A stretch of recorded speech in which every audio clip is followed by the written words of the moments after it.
Bonjour à tous, merci de nous suivre pour ce flash d'information. Vous le savez certainement, le Premier ministre Patrick Achi séjourne en ce moment en Chine dans le cadre du forum BOAO. Le chef du gouvernement ivoirien a mis à profit son séjour dans ce pays pour avoir une rencontre avec les principaux chefs d'entreprise chinois. Il a également échangé avec le président de la Banque asiatique d'investissement pour les infrastructures, le gouverneur de la Banque de Chine, partenaire financier de la Côte d'Ivoire sur plusieurs projets. Nous reviendrons certainement et bien sûr cette actualité dans nos prochaines éditions. Sachez également que la campagne intermédiaire de commercialisation du cacao commence 1er avril, alors que le cacao ivoirien connaît des difficultés sur le marché international. Le gouvernement a décidé de maintenir le prix du kilogramme borchon à 900 francs CFA, un sacrifice d'un peu plus de 30 milliards de francs CFA consentis pour soutenir les producteurs. C'est le ministre Kobena Kwasi Adjoumani qui a fait ces annonces hier vendredi ici même à Abidjan. Sachez aussi que le ministre du Commerce, de l'Industrie et de la Promotion des PME, Souleymane Diarra-Souba, a procédé au lancement des études stratégiques pour le développement de 5 clusters industriels. Ce qu'il faut également savoir concernant cette actualité, c'est qu'il invite le secteur privé à un partenariat public-privé dans l'élaboration de cette étude stratégique. Les précisions de Frédéric Oulaï et Godfrey Okambawa.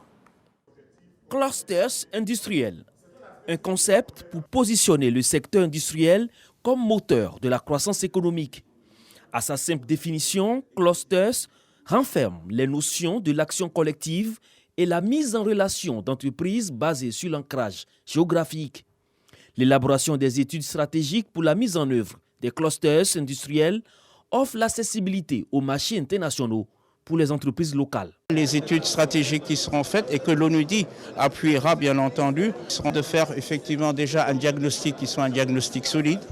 Ensuite, pouvoir mettre en place les éléments de gouvernance de toute cette démarche-là et aussi de gouvernance au niveau de chacun des clusters.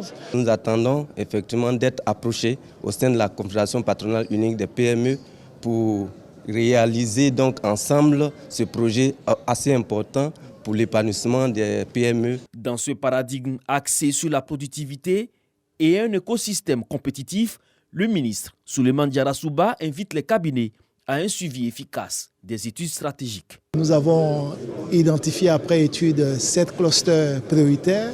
Par rapport au développement de ces secteurs, on aura l'avantage d'avoir un document unique, un référentiel unique en matière de développement stratégique et de promotion de ces différents clusters. Et ça nous permettra de savoir en termes de boussole vers quel horizon nous y allons et comment nous devons y aller. Sur les 7 clusters prioritaires stratégiques définis par le PND 2021-2025, 2 ont été réalisés.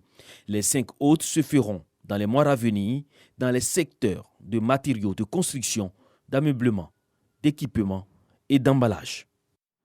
Et dans l'actualité internationale, au Togo, une coalition de 7 partis politiques a créé en 2020 a donné son point de vue sur l'organisation des prochaines échéances électorales, régionales et législatives. La dynamique Monseigneur Pozdro ne trouve pas opportun l'organisation des élections régionales qui doit aboutir à la création du Sénat. Elle dénonce le coût exorbitant de ces élections et toujours, selon elle, aucun élément ne permet de démontrer la nécessité d'une deuxième chambre, la DMK qui exige de même par ailleurs au gouvernement le retour de certains de ses leaders encore en exil. Elle exige également la libération de tous les prisonniers politiques.